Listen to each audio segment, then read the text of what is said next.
night, come back tomorrow, and go some again. But what we're actually doing is, you don't realize this, is we're actually battling. When we have these lectures, we're actually changing the energy of the universe. Not just Trenton, the universe. Why is that? Because the universe is inside of all of us. That's the first thing. Because we are melanated beings,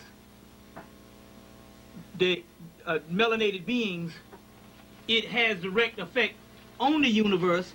Number two, because we are conscious beings, unlike billions of our people is not conscious, it literally changes the universe when we have these meetings. That's the difference. You see what I'm saying? When we have these particular meetings, or what we call the gathering. Go and get your movie on Highlander. Highlander 1, Highlander 2, and Highlander 3. I'm not talking about the TV series, I'm talking about the 3 movies that was made. But the first one was that the Highlander would be immortal. The Highlander is nothing but the Moor. Would be immortal, and he would go through time until a gathering in a faraway land. Now at that time they was talking about Europe, that the Highlander, that was the Moor in Europe. But either but it's the same thing even when they were in Kemet. They would gather together at the end times in a faraway land. That faraway land is America. And the lost foundation of America, black people here. Not the Caribbean, not Africa, but here. Well, now what does that mean? Does it mean that the Caribbean don't have anything to do with this? No. We are all one entity. We are all one entity with the Africans, with the all black diaspora, Caribbean, all, but we are the ones that was privy to get the knowledge. No one else has received the kind of knowledge we have received over the past damn 40, 60 years. Or as you want to say, the last 100 years. You see what I'm saying? No one else. Even if you take the diaspora, they have had 1 or 2 leaders throughout history. You know what I'm saying? But when you, the diaspora, or either Africa, but just think about just in the 20th century alone, the amount of people that we have had. And just the last amount of flurry of scientists as far as Dr. John Henry Clark. And you can even include anybody that taught a certain knowledge. Minister Louis Farrakhan, Khalid Muhammad, Imam Isa. We're not getting into whether people went to the stray or whether they were a certain amount of a cult. We're not dealing with that. We're just saying still it's a certain amount of knowledge other than the damn bullshit preacher. Yeah. See what I'm saying? But no one has had as much privy to much information as we had here. So the gathering is here. Now the gathering that they're talking about as far as those last ascended masters, that's the black people that is treaded into advanced fields of knowledge other than some stuff that you only had in the 60s. So the stuff that we've been engaged in the last 10 years, from the Afrocentric thing to the resurgence of the Nation of Islam, the reintroduction of Noble Ali's material, Honorable Elijah Muhammad's material, other people is doing things out here, you know, Imam Isa and other people, you know, no matter whatever little clique they got, doesn't matter. They're introducing something other than orthodox religion. You see what I'm saying? And mamby-pamby old bullshit-ass Christian bullshit religion, which was the first phase. Now, it served its purpose. You got to realize Richard Alley, Henry Highland Gardner, and those wave of preachers, they were there to plow great ground when there was no other knowledge aboard. But as anything else, once it burns out, that becomes counter-revolutionary. And that's what has happened over the past 30 years of the church. Has become counter-revolutionary, and it is actually a hindrance to the struggle. But now we are talking about, we have got all of our knowledge now in some form or reason, from the history to the metaphysics to deep into the occult. That's what I deal with. We have now got just about all of our knowledge recovered, and that is the gathering. So we are actually, so now, no matter what the cracker is doing, and he is doing rituals, we're going to get into that in a few minutes, whatever we do is whatever matters in the damn universe. The cracker is only just, his rituals only add to keeping his structure in place. It can't add to anything outside of the actual earth plane or the universe, because he's not from that. He's only trying to keep a system that's crumbling anyway. That which did not come from something can never attain that. You see, they say that the white boy is incapable of salvation. They say he cannot gain salvation because he's not capable of it, which means salvation is a process of the soul. Because he doesn't have the soul, he cannot be salvaged. You see what I'm saying? So, we're the only thing that matters. And us today, the few black people that's conscious now, they're still struggling. You matter more than anything because as you notice, in the last 5 years, it's almost taboo. Not just to talk shit about the white man. It's almost taboo not to be with the white man. Because if you look at most of the people, just look at the interracial shit that's gained ground over the last 5 years. We're not talking about the last 20 years. We're just talking about the last 2 or 3 years. This shit is out of control. You see what I'm saying? How nobody can say nothing about the damn devil no more. You see what I'm saying? So we're talking about for the mere fact that you are seeing 99.9% of all of our people deaf, dumb, and blind. Not no 85%. This shit is 99.9. There's only less than 1% of the people conscious on the planet now. Because you're seeing 99.9% of our people just dummified by this doggone European doggone structure. That means that whatever you do is even more powerful. Because it's more concentrated. You see, it's not worn thin, where you got a whole bunch of people into something and everybody is lukewarm, bullshitting and scattering the energy. For the mere fact that you're concentrated and we're talking about few and far between, you see what I'm saying, means that in actuality, that's the way it's supposed to be. So I come to Trenton and all, and we got a smaller crowd. I don't even deal with that shit no more. I don't even give a damn about whether I pack the place. That's not the point. The point is who we got up in here is who the fuck I was supposed to come see. See what I'm saying? Not like I got 40, 50, 60 people, 70 people. Although I'm gonna have a lecture in 19th in Atlanta, and it's gonna be jam-packed. You see what I'm saying? But then again, that's my home, and a lot of people and because there's nobody else down there speaking now. So whenever I have one, it's really packed. So, and on the other hand, I'm like this. Whoever comes, that's who the hell I'm supposed to speak to. See what I'm coming from? That's the gathering. That's the concentrated part. So the lecture in Atlanta or the lecture that we do in some other place, like I'm going to L.A. soon, it's going to be a huge crowd.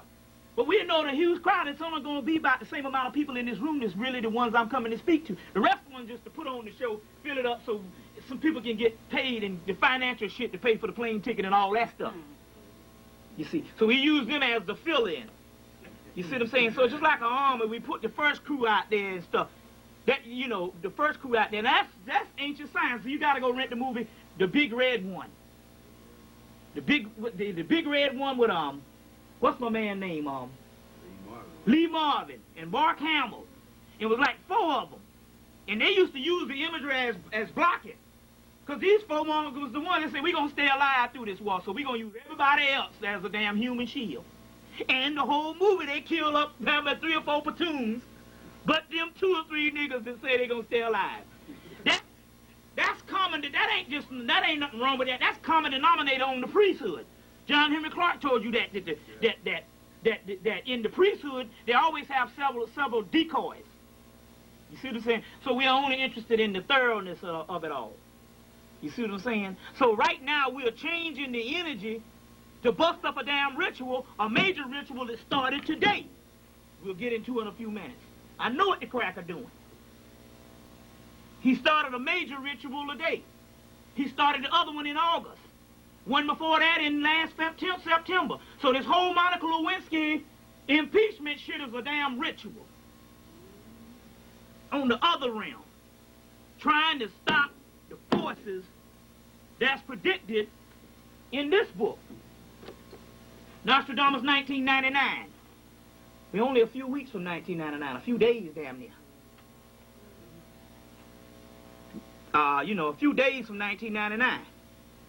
Now, the key is you're not going to get it because you think, because, see, he doesn't realize, which I'm going ahead of myself.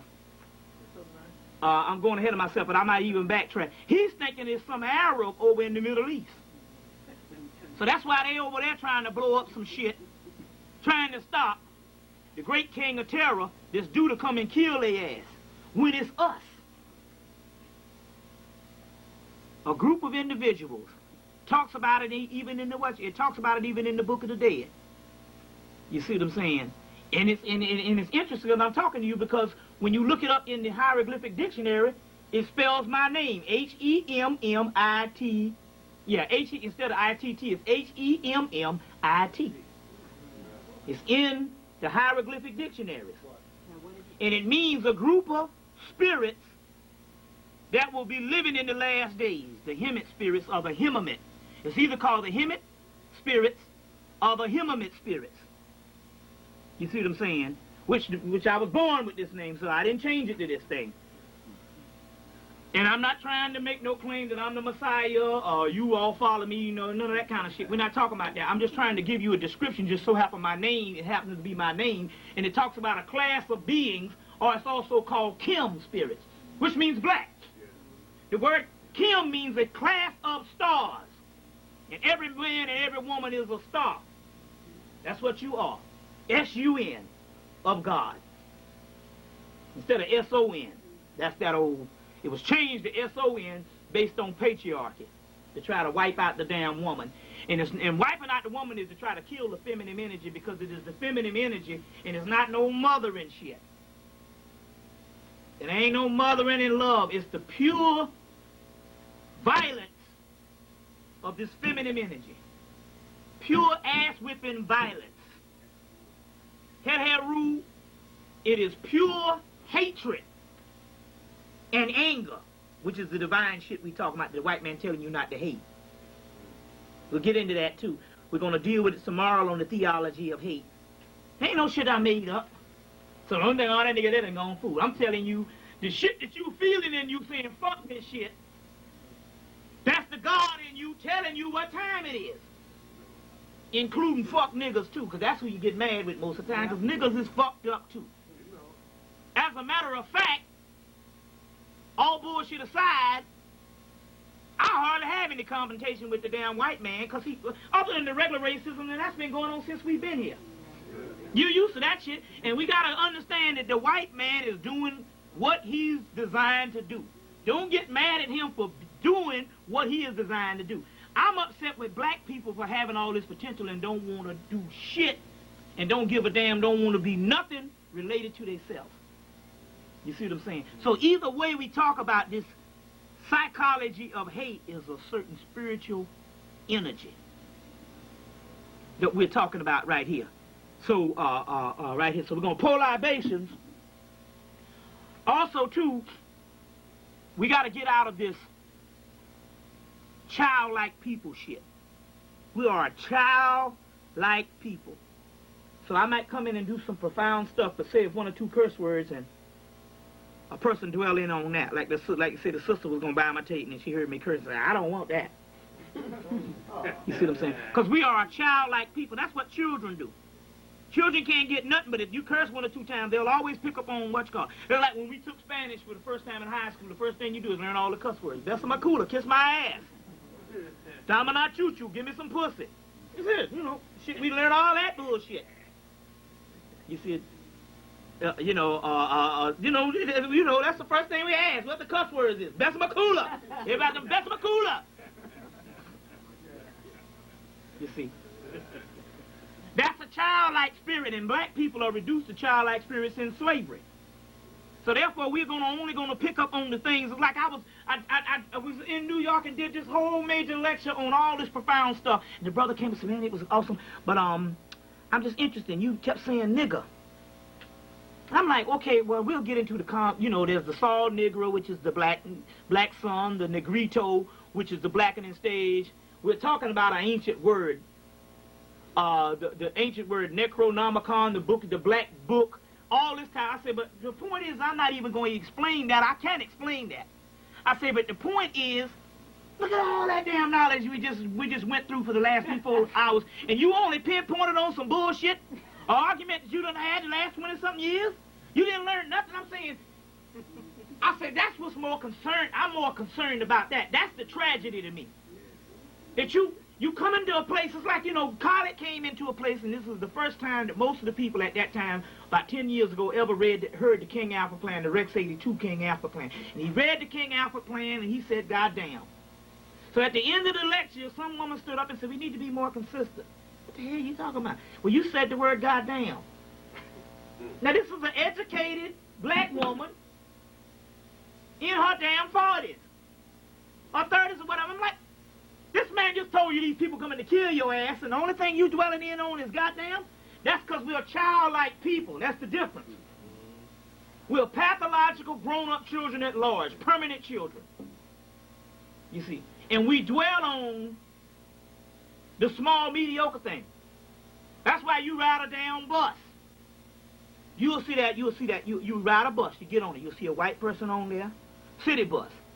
See white people on there. You'll see Hispanic people on there. These people ain't got no shoes and shit. And they'll be in there, and they'll be chilling. Be some nigga in there singing. You see what I'm saying?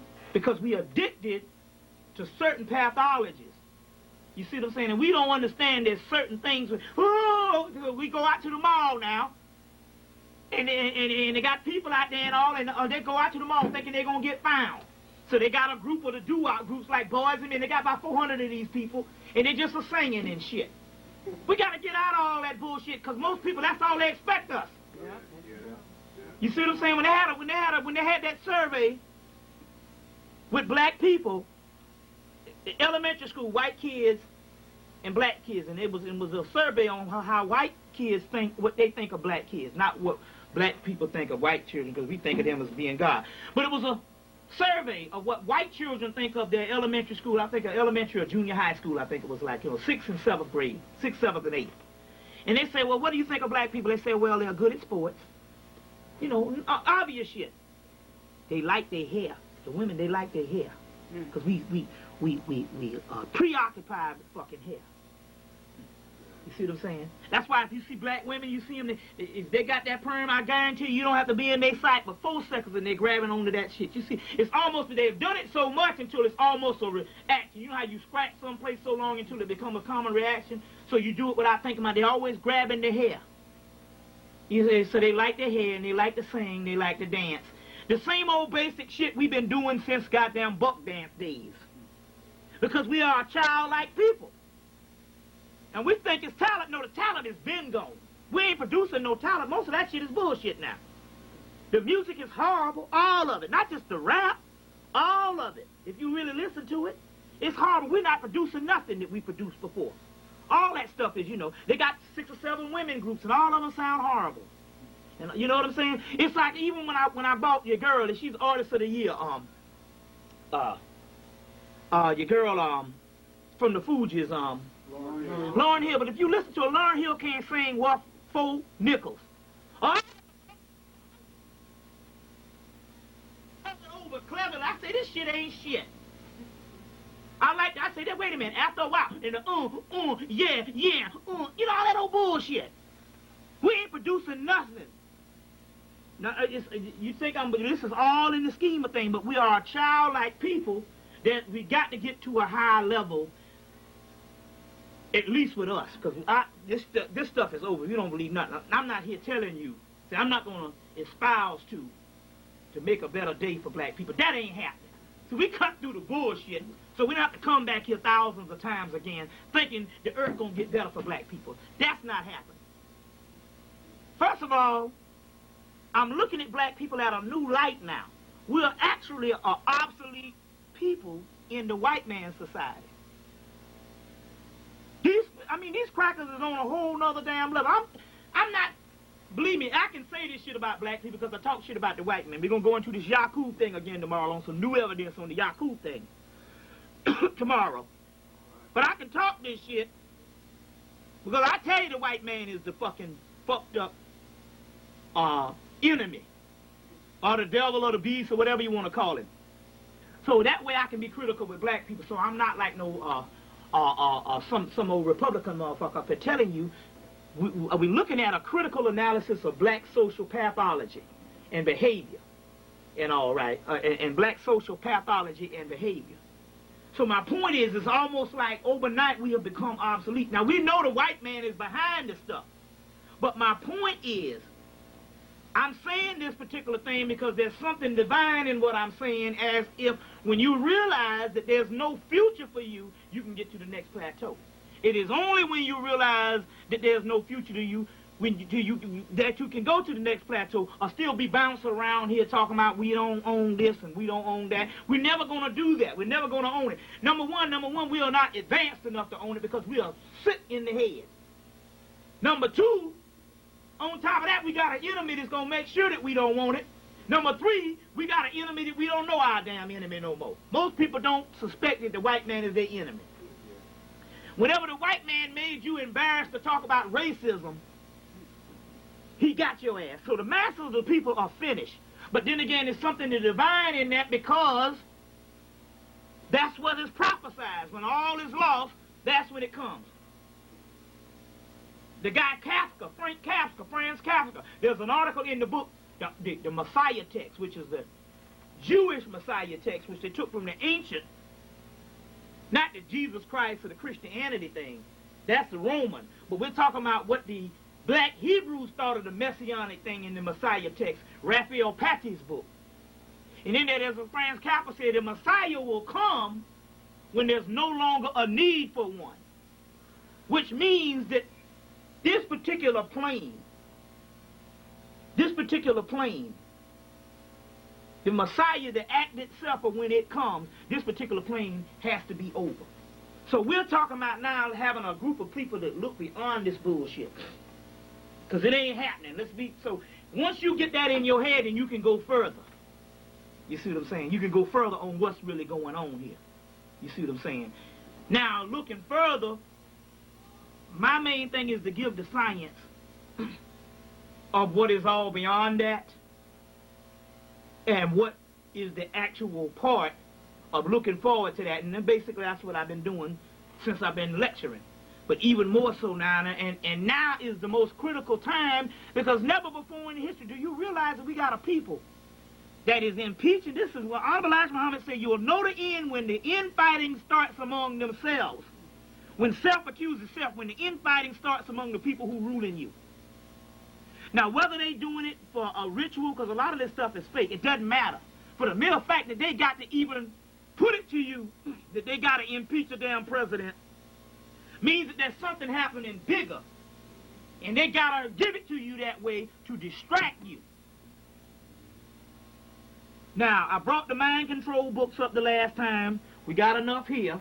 The books is out of print, but thanks to this particular place, we got them. And the first rule of mind control is to distraction. If you distract them, it leaves the whole mind open, the whole subconscious mind open, and you can rule them. So whenever they want you not to tap into something, it's distraction. That's the first rule of mind control. So that's the first 2 pages of the book, which the book is more relevant now than it was written 10 years ago, 10, 15 years ago. It's right on time. If anybody I brought the book up last time. If anybody is taking advantage of looking through the damn book, you know what I'm talking about. This shit is right on time. You can't put it down. This shit be dropping. It's heavy. You see what I'm saying?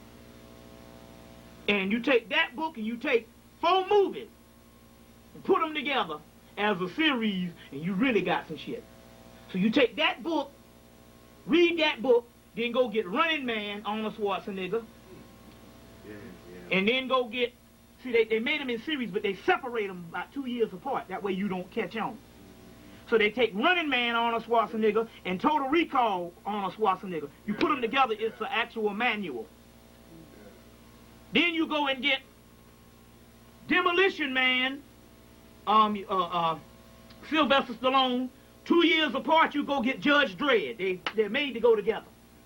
You get the 4 volumes and shit, and you will see it all in visual, everything that's in the damn book.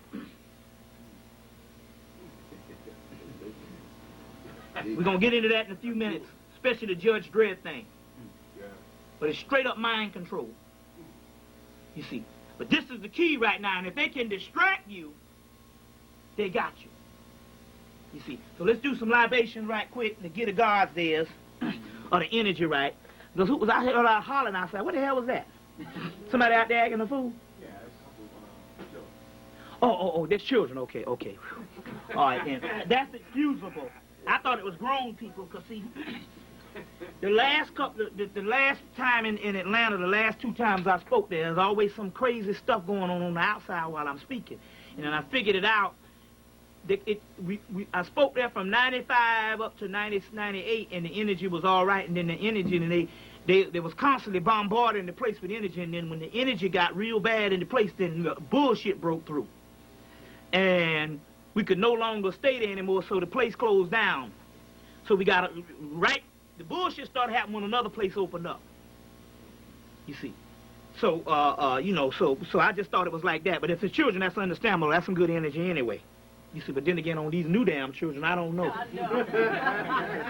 That's another shit, too. I need to talk about it right quick before I get it off my mind. Right now, we'll give God's theirs in a few minutes, but we got to deal with this, too. First of all, we know it's over, because we talking about a child now. Children used to have even though they weren't afraid of adults, you had a certain fear of adults. When you get in the presence of an adult, you had a certain shameness about you. You might tear up the damn devil, but you didn't do it around grown people. Now you got a child, it could be in the mama arm, can't even walk in it, don't even feel you, and it'll hit you. Because the new mama don't realize that was taboo in the ancient world. You don't never strike out at a damn adult.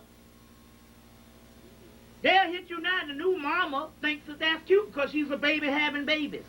So all of a sudden, because you got babies having babies, it has led to a whole culture of a breakdown science, man, whereas you talking about some damn, we say, oh, them just the new, so that's some bullshit. This shit is out of hand.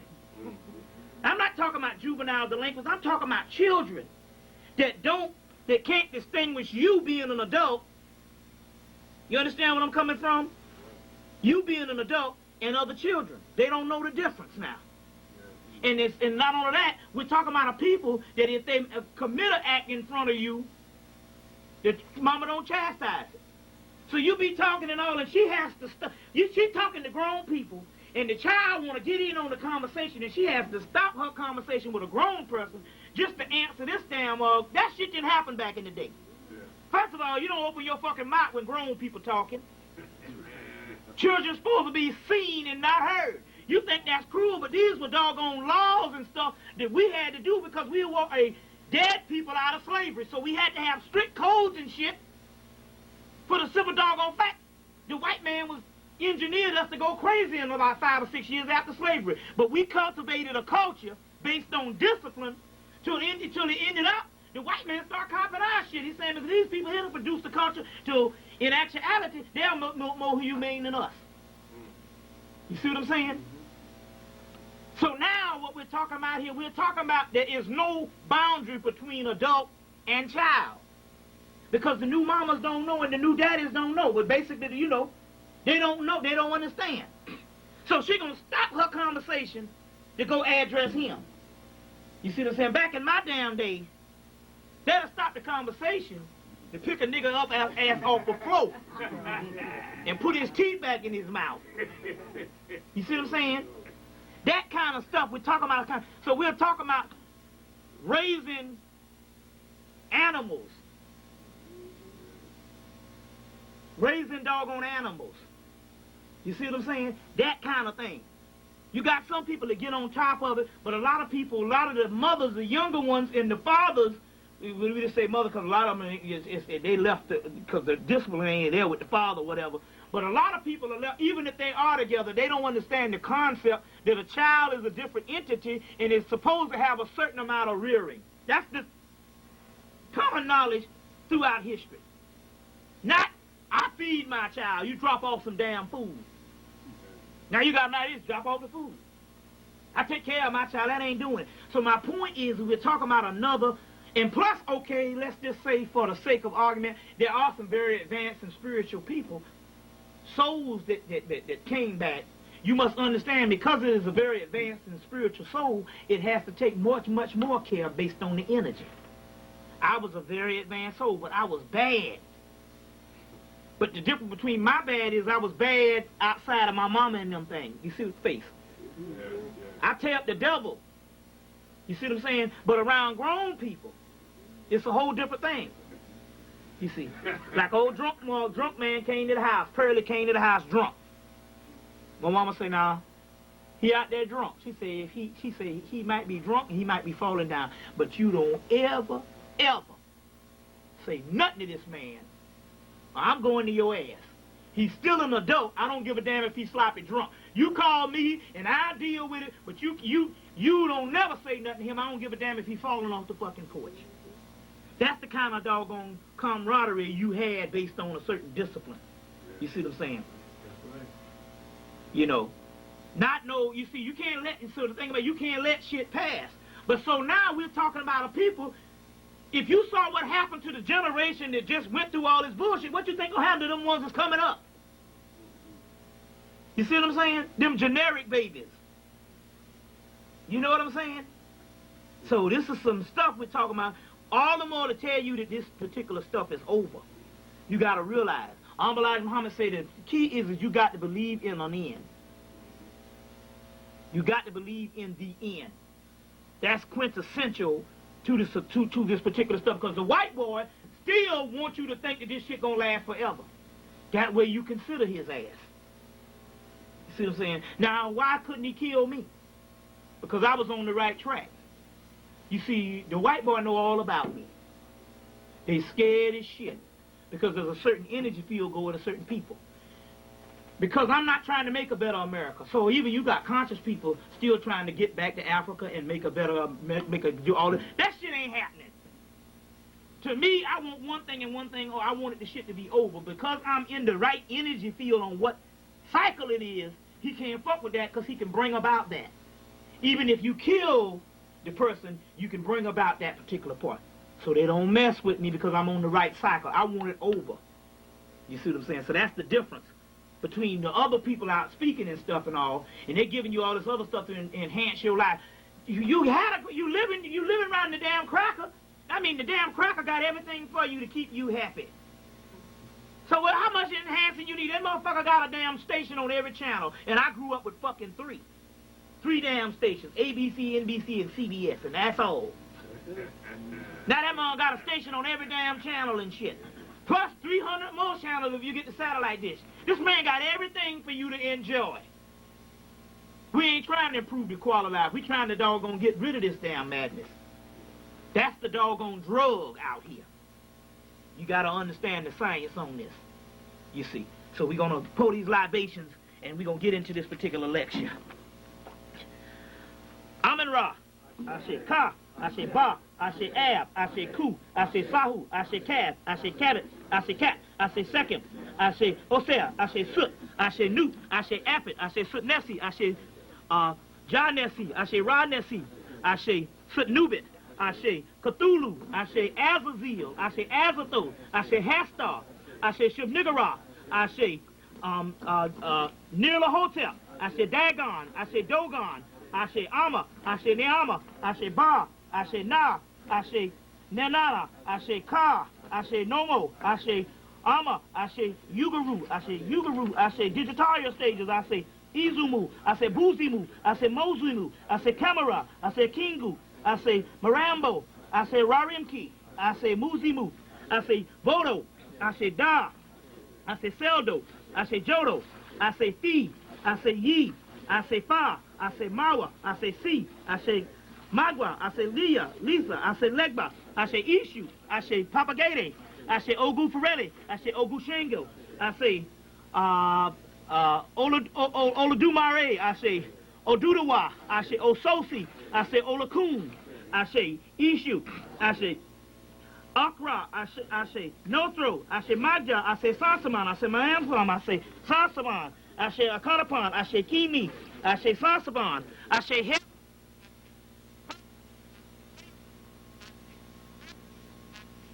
Epimetheus, Ashe, Epimetheus, Ashe. Hold on, okay. Newt, Ashe.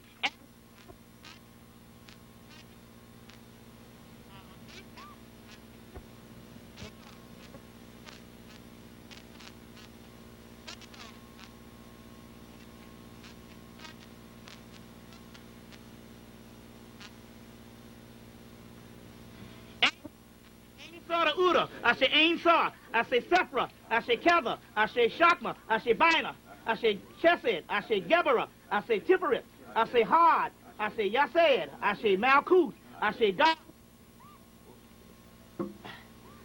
1 minute. Bear with me.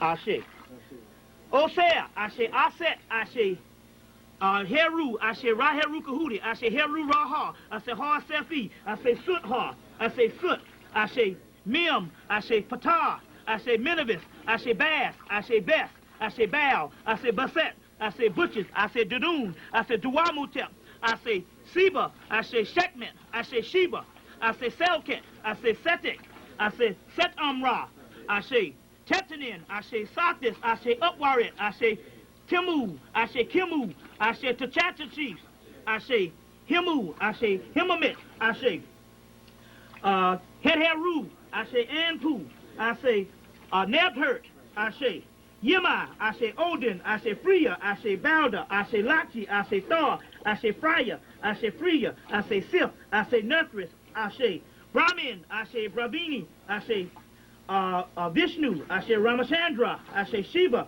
I say Indasuda, I say Siva, I say Sita, I say Hanuman, I say Lakshmi, I say Jinsia, I say Damawalawedo, I say Bridget, I say Marasha, I say Adam Gurdi, I say Ogu Pirelli, I say Ogu Shango, I say Urzuli, I say Lekba, I say Edoedo, I say Zakar, I say Olafi, I say Oduduwa, I say Obatala, I say Orunla, I say Ogun, I say Shango, I say Oshun, I say Lekba, I say Imija, I say Orisha Oku, I say Oya, I say Lilith, I say Lilithu, I say Layla, I say Leviathan, I say Tiamat, I say Ishtar, I say Anana, I say Labu, I say Abu, I say the Sphinx, I say Harmaku, I say Harpocrates, I say Soot, I say On, I say Shutan, I say Shaitan, I say Satan,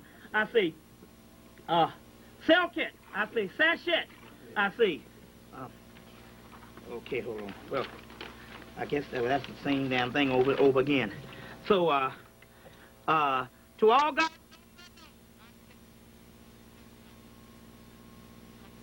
David family, all my family members, 1, 2, 3, start calling out your family members. 1, 2, 3.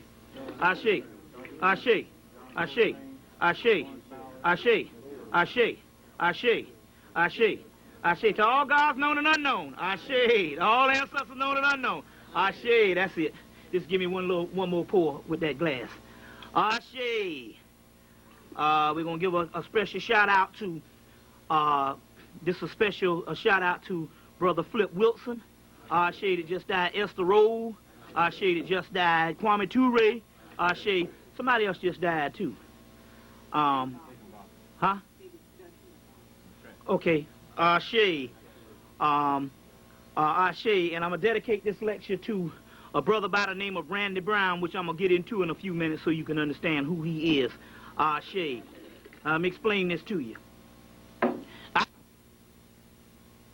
Two lives. Like the two twins, it's interesting you said that because there's two lives. First of all, I come from a middle-class family. My great-grandmama had 16 children. She sent all the boys to college and all the girls to college. All the boys was preachers and all the girls was teachers, because that's all you used to could do.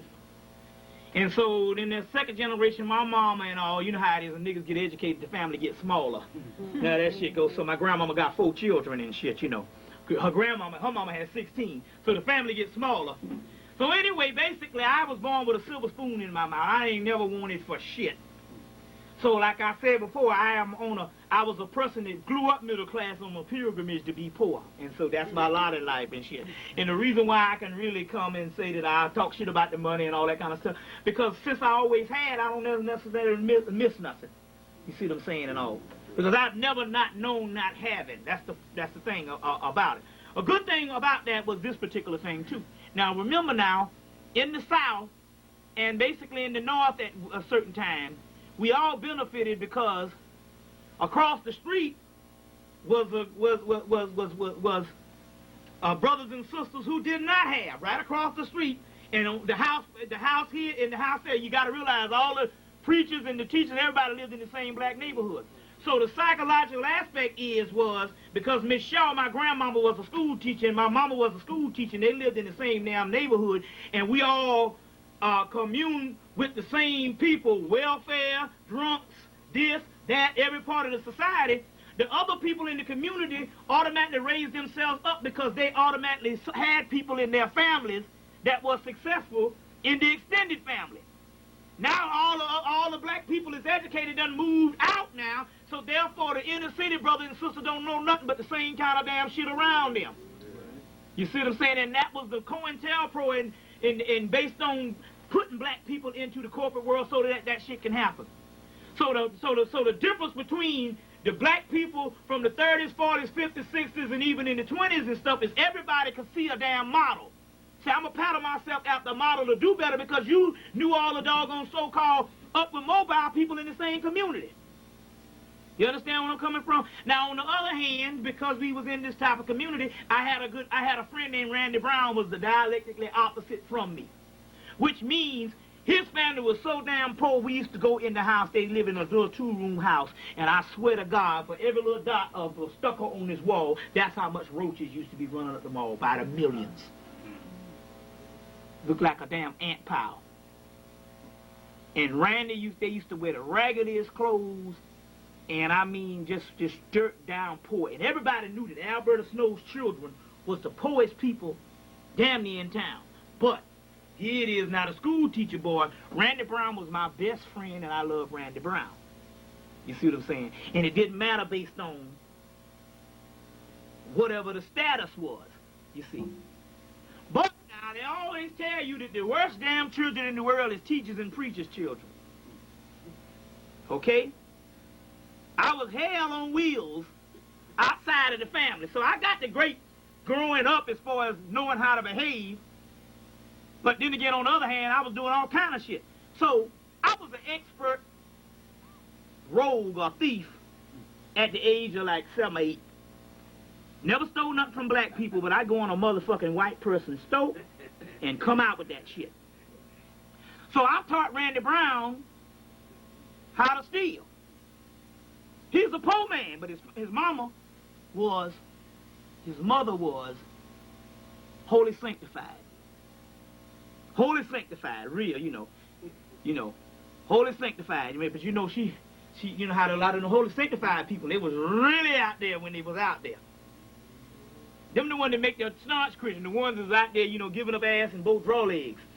You know what I'm talking about. But anyway, she even said I was a loose woman and all, but she holy sanctified. And that's how I learned most of the Bible stuff, because I was a big time AME. Now that shit is. That's just, you know, it was really the African Methodist Episcopal in the 1800s was the black liberation organization. But by the time about the goddamn 60s and 70s, that shit was straight up elitist Negroes. So anyway, I learned more of the die-hard fundamentalist concepts through Randy Brown and shit. Because his family, you understand what I'm saying? So now, but Randy Brown, when he got turned on to stealing, I just sit back. I didn't even have to steal no more, because that mother could go on a store and we used to rip these crackers off. We put terror on the little town of Mullins, South Carolina. So it was a phase that we was going through. So when I went to junior high school, a lot of the teachings and a lot of the stuff started kicking in, started getting a little serious. So I started getting away from a lot of things, and then by the time I got in high school, you know, I was into women and all that kind of thing, dressing and, you know, all the other trappings or whatever the deal is. But what happened was Randy went to the 8th grade, and because his family was poor, he missed a lot of days. Now, we met in 1968 in, like, the 2nd grade. And he missed a lot of days. Now, this is a very key story. It's going to get metaphysical in a damn minute. Now, I'm going to bring this motherfucker right home to what's going on now. So don't just think I'm trying to waste your time by telling you some bedtime stories. The shit going to get heavy in a minute. So anyway, and I told a story in 1994, and who would ever know that the government would retaliate because of the story? So anyway, Randy Brown, we was in the 8th grade, and Randy Brown remained poor, whatever the deal is. But what happened was is when Randy Brown got through on his head in wrestling, and he kind of went a little off for just a little bit, around 1977 or whatever the deal is. So anyway, when I met back up with Randy, moved on the other side of town with his family. And when I met back up with Randy, Randy was already out of school because he had missed so many days, so he basically dropped out at, like after the 8th grade. But Randy was still stealing. And you know, I had grown out of that stuff, you know what I'm saying, and all, you know. And all, because, you know, I was an expert until Randy took over, and then I would let him do all the stealing for me, so I kind of got stale on the shit. So I was too scared I was going to get caught. You see what I'm saying? Because I had kind of like retired after the damn 7th grade. I let him do all the shit for me. So, but it was a hobby. I mean, my parents, I had all kind of money. I just did the shit just to have it. It wasn't like I was poor and had to do the shit. It was a thrill of the stuff, you see what I'm saying? Anyway, what happened is Randy was still ripping off. So, high school went on, and his brother, which was a good friend of mine, came, and see, the thing about, I was an artist, and Randy was an artist. And so, after high school, I think I was in the 11th grade, his brother came up and said, man, they got Randy, man, he busted a house, and, you know, they got him. Now, this was the first offense. Well, it just so happened, what was the fucked up thing about it was this. Just so happened it was some police officers that went on a rampage in the town, and they was robbing banks and stealing all kind of stuff. They robbed the night deposit box. They was terrorizing, robbing all the stores.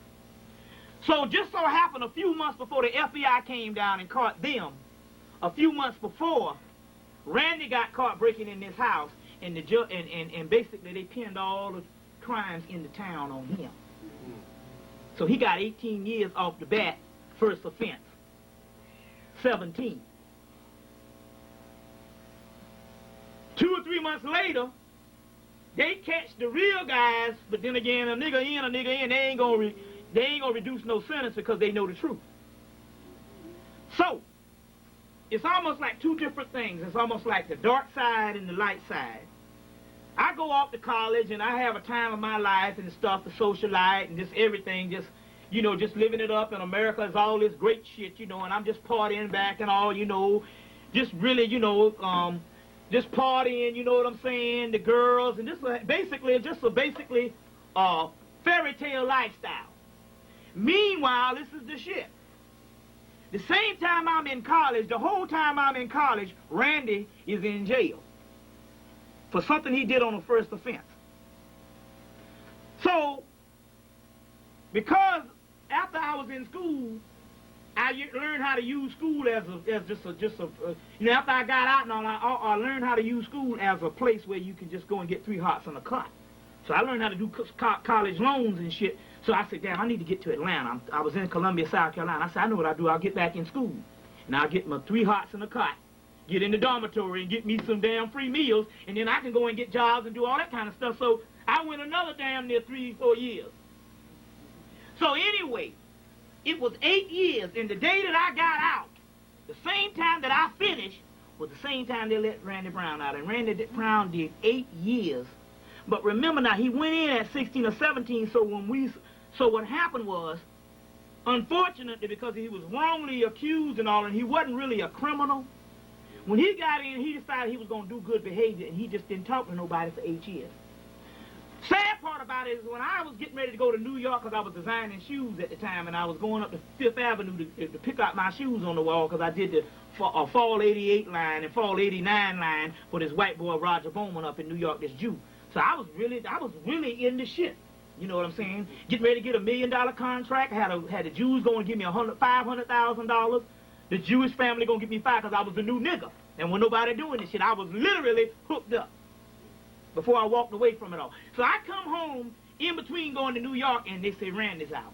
So I meet Randy after 8 years. But the problem is, because Randy didn't talk to anybody for the whole 8 years, Randy regressed back, and whatever Randy went into prison as, he came back out with the mentality of somebody that's 15 or 14. Because he in the same time, he even regressed, because even though he was 17, he didn't really function as most of the people at that time, because of the simple fact he was very poor, whatever, and all. Anyway, he didn't go through the puberty cycle, so he entered back at the time where we were in junior high school. And although I'm like 26 at the time, and he's like 28, because he's like 2 years older than me.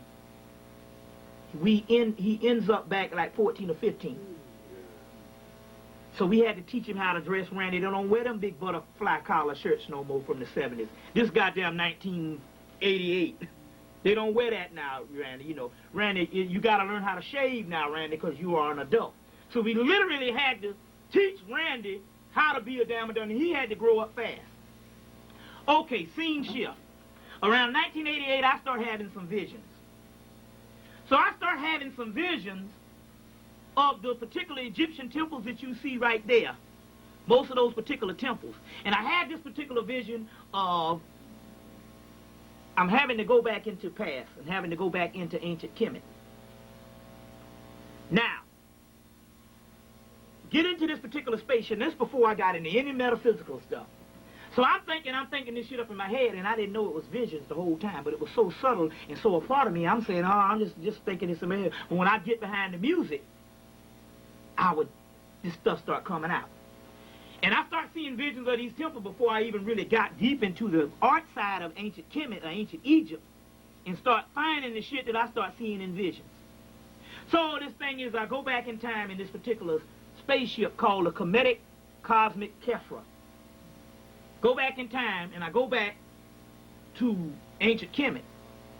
Now, when I get back to ancient Kemet, because I'm thinking I'm going back in time, when I get back, when I land in the damn desert, and what I see is the same damn ruins that you see in Egypt now. And I'm a little upset. I'm saying because I didn't go back in time. Because I'm seeing the ruins. Meanwhile, let me hold your thing for a minute, because I'm going to show you this. This is very key. That's why I brought these particular pictures. Meanwhile, the only thing that is there that is new is something that is called an Egyptian colonnade. Now this is an Egyptian colonnade. White man say we didn't have pie in Egypt. The black people, they didn't have pie. I told you about that the last time, didn't I?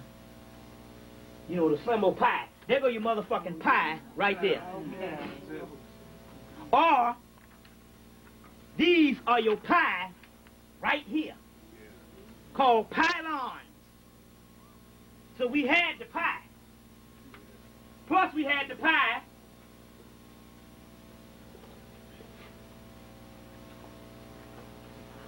This is the fucking pie. Sure is. The eye of Heru. So pi equals melanin. So we got the pie. So, going back to the story, this is very key, because this stuff comes out, and I just meant to tell you this story when I came up.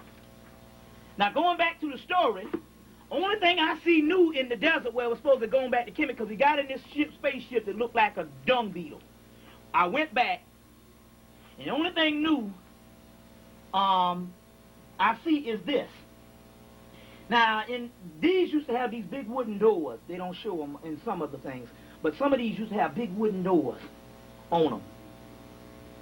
Anyway, I'm in the desert, and there's a big wooden door, and this pylon standing up. And I recognize that it's new. But it's got a big chain around it. Meanwhile, I'm trying to break through the chain to get through the big wooden door. Otherwise, on the other hand, I look on this side, and there's a slave shack with some black motherfuckers from slavery sitting on the front porch, looking at me, trying to get into this door. Anyway, I break through the door. Soon as I open the door, just like that Wizard of Oz shit, you know, she opened the door and shit turned into color. Well, in this case, soon as I open the door, it enters into the ancient world. Meanwhile, the people on the other side was looking. They could see me, but I couldn't see. And they was waiting for me to break through the door, open up the door, get through the chain. And soon as I opened the door, there was a loud cry. They start yelling and hollering because they realized that I got through. And then I just see all these thousands of black people in the ancient world, all black, in this vision like you ain't never seen before. It's almost like a whole different dimension, because it was. Meanwhile, they picked me up and they put me on the shoulder because they're going to take me to the temple. And it's basically a temple look like this, a temple of Luxor, to go see the Pharaoh. Meanwhile, I look back, and the black family, the slave family that's sitting on the porch, they crying like a motherfucker because they're happy I got through the door. So they take me in a procession up on the thing to go see the Pharaoh because they're happy that a brother came back through time, and it symbolizes a slave returning to ancient time. So they taking me to the Pharaoh. I'm getting to the Pharaoh, and he's sitting up, you know, with the crook in the veil in front of the temple with his queen or whatever. And I'm getting closer and closer, and when I get up on it, guess who the fucking Pharaoh is? Randy Brown. Randy damn Brown. And the whole thing was that is this brother was an ancient brother back in the day. It was an advanced person, now a poor brother that's in jail and got all fucked up through the system. Then I got a channel later that he was an ancient person. We both was chilling as friends back in the day. Now the key to the thing is because I had to get to do what I had to do and basically going through life untouched. Not knowing any kind of, I see my crew from Philly came.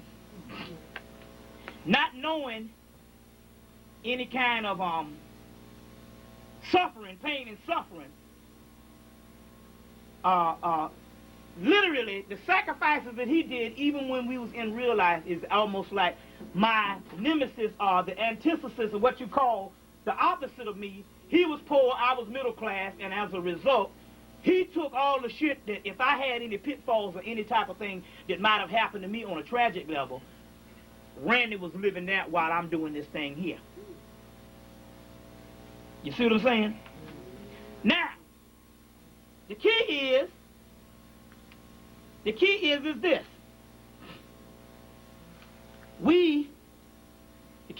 this. I tell the story to New York, Atlanta, and a couple other places, but the story goes all over the country. About a year ago, he's back in Mullins, working at this locker plant. You know, they kill hogs and shit, you know. Anyway, they call him in and tell him, we want you to clean up around the place. So they clean up, and he cleans up, and he moves the cash register, and he cleans up all the stuff. Then after he leaves, they go back in and rob the place at night. His fingerprints on the cash register, they set him up. They come and get him, and they put him back in jail last year, after 8 years. And the Spirit said, well, in actuality, they put him back and all because, number one, when you released about him being the Pharaoh, they got scared. That's them telling us the real deal shit. But then again, on the other hand, the Spirit was like saying, it was the what you call the demiurge or the evil entities are working against us. They did it anyway, thinking that they're trying to get you or trying to do something, and they don't understand he's doing the sacrifice for you. So the problem was, and I said this before, that for the mere fact that I got a guy that I grew up with that's connected with me, and everything that has happened to me on a grandiose level as far as now, my blessings is consciousness and getting more knowledge. The opposite has happened to him. So it's also the type of thing that I cannot not be in this particular doing what I'm doing and sticking to my guns because there's a motherfucker in jail right now sacrificing for my fucking ass. And that's the serious shit. So they came back and got him and put him back in prison on some bullshit. It was a setup. And at first I just thought, you know, they just set him up, and I didn't realize. And then it came to me, wait a minute, This brother is doing some shit while I'm out here, and he's the decoy so they can't get to me. You see what I'm saying? But when I told the story about him being the Pharaoh, they went to damn Mullins and got this nigga ass and put his ass back in jail. And the setup shit was the way the government had them to do it. You see what I'm saying? So that's why we got to dedicate the energy to him and send some energy to him. And based on this here, he can be released based on this energy that's going to come and do it. Because I'm going to get on the God's ass to tell them they got to go and do some shit.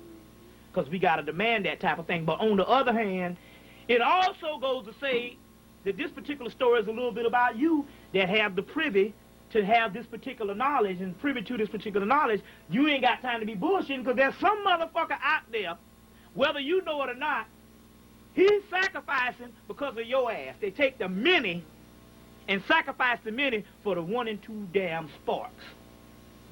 You got to know what time it is. You see. And that's what's going on at this particular time. So now, let's deal with some stuff based on the lecture and based on what's going on right now. So we're going to deal with some hard copy right now. So,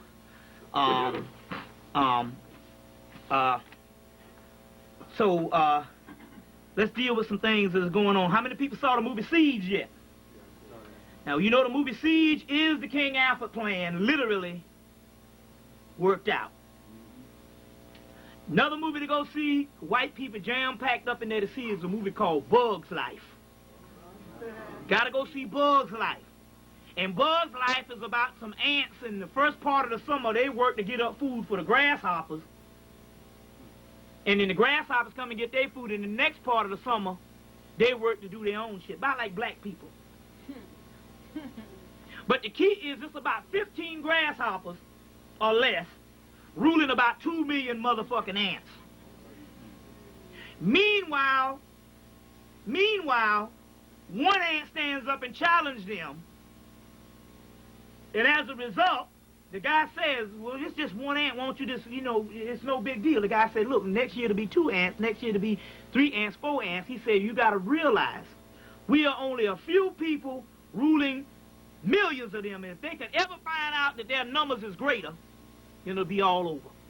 That's just like white people are all the fucking people on the planet. But all the people on the planet are divided because they don't realize that they are darker-skinned and brown-headed people of an ancient origin on the earth, including the lighter-skinned derivatives of ancient Asians and all that. Their land once had an ancient black person on that shit, or ancient people. But they still thinking in actuality that this all this human race bullshit. And they can't figure the stuff out. And the movie was about that because the ants never went, let's say if they was inside your backyard, they would never go beyond that backyard. So they had no way of knowing, and that's the way they do us. They have no way of knowing that the solidarity is in numbers. Or knowing that if they just went to another place, they wouldn't have to doggone keep giving this grasshopper shit.